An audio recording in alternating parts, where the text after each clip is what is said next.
പത്തനംതിട്ട ബാലികാ മഠത്തിലെ കുറച്ച് മിടുക്കികളൂടി ഇപ്പോൾ നമുക്കൊപ്പം ചേരുകയാണ്. അവർ ഗ്രൂപ്പ് ഡാൻസ് ഒക്കെ കഴിഞ്ഞ് ഇങ്ങനെ പുറത്തേക്ക് ഇറങ്ങിയിരിക്കുകയാണ്. ഒരുപാട് ആരാധകർ അവരെ വന്ന് പൊതിയുന്നുണ്ട്. അതിഗംഭീര ഡാൻസ് എന്നൊക്കെ പറഞ്ഞിട്ട് അല്ലേ. ഏത് സ്കൂളിലായിരുന്നു ബാലികാ മഠം? ബാലികാ മഠം ഹയർ സെക്കൻഡറി സ്കൂൾ തിരുവല്ല. അപ്പം ഒരുപാട് കണ്ടപ്പോൾ അതിഗംഭീരമായിരുന്നു പെർഫോമൻസ് ഒക്കെ. കണ്ടൊരു കുറേ ആൾക്കാർ വന്ന് പറഞ്ഞു അതിഗംഭീരമായിട്ടായിരുന്നു. ഫോട്ടോ ഒക്കെ എടുക്കുന്നുണ്ടായിരുന്നു കൂടെ നിന്നുണ്ട്. എത്ര ദിവസം എടുത്തു ഇത് പഠിക്കാൻ?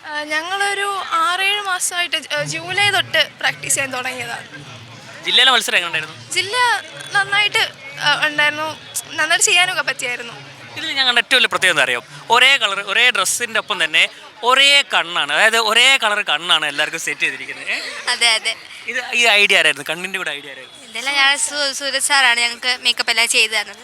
സൂരജ് സാറിൻ്റെ ഒരു ഐഡിയ ആയിരുന്നു. എന്തായാലും അത് ഗംഭീരമായിരുന്നു. കാരണം ഒരു വെറൈറ്റി ആണ്. ഈ ഡ്രസ്സിനൊത്ത അതേ രീതിയിൽ കണ്ണുകൂടി സെറ്റ് ചെയ്യാറിനാൽ ചെറിയ കാര്യമല്ലല്ലോ. അല്ല, അതെല്ലാം ഞങ്ങളുടെ സാറിൻ്റെ മേക്കപ്പ് മാൻ്റെ എല്ലാം കഴിവാണ്. ഇപ്പം ഏതായിരുന്നു ഇന്ന് അവതരിപ്പിച്ചത്? സത്യഭാമയുടെ ക്യാരക്ടറായിരുന്നു എന്ന് പറയുമ്പം ഭയങ്കര അഹംഭാവമാണ്. എന്ന് പറയുമ്പം ലോകത്തിലെ തന്നെ ഏറ്റവും സുന്ദരിയായിട്ടുള്ളൊരു വ്യക്തി എന്നുള്ളൊരു അഹംഭാവം സത്യഭാമയ്ക്ക് ഉണ്ടായിരുന്നു.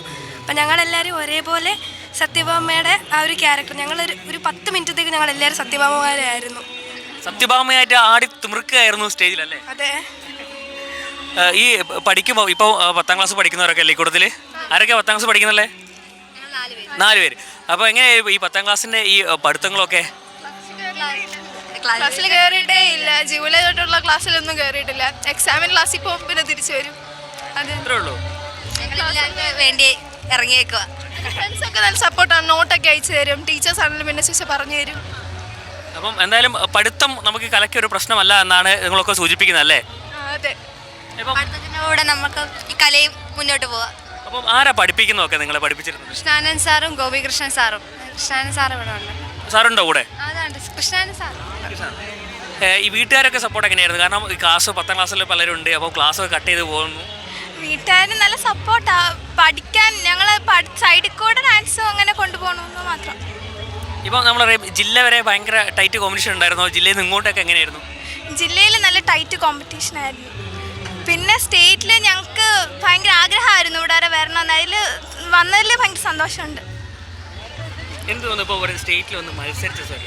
വളരെ സന്തോഷം. കാരണം 2-3 വർഷമായിട്ട് ഗ്രൂപ്പ് ഡാൻസിൽ പങ്കെടുക്കുന്നുണ്ട്. അപ്പോൾ ഭയങ്കര ആഗ്രഹമായിരുന്നു സ്റ്റേറ്റിൽ പാർട്ടിസിപ്പേറ്റ് ചെയ്യാന്ന് പറഞ്ഞത്. അപ്പം ഇത് വലിയൊരു സ്വപ്നം നടന്നൊരു നിമിഷമായിരുന്നു. എല്ലാവരും ആദ്യമായിട്ടാണോ സ്റ്റേറ്റിൽ വരുന്നത്? അതെ അതെ, ആദ്യമായിട്ടാണ് എല്ലാവരും സ്റ്റേറ്റിൽ വരുന്നത്. അതിൻ്റെ ചെറിയ ടെൻഷൻ ഉണ്ടായിരുന്നു? ആദ്യമൊക്കെ ഉണ്ടായിരുന്നു.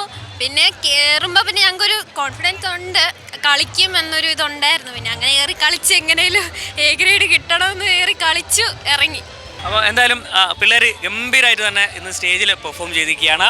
ഇവർക്ക് എല്ലാവിധ ആശംസകളും നേരുന്നു. എന്തായാലും ഇനിയുള്ള +1 +2 കൂടുതൽ ഇപ്പോൾ ഉള്ള ചെറിയ പിള്ളേർക്കൊക്കെ ഇനി അടുത്ത വർഷവും ഈ കലോത്സവ വേദിയിൽ പങ്കെടുക്കാൻ കഴിയട്ടെ എന്ന് ആശംസിക്കുകയാണ്. പത്മകുമാറിനൊപ്പം രജീഷ് നരിക്കുനി, സി മലയാളം ന്യൂസ്, തിരുവനന്തപുരം.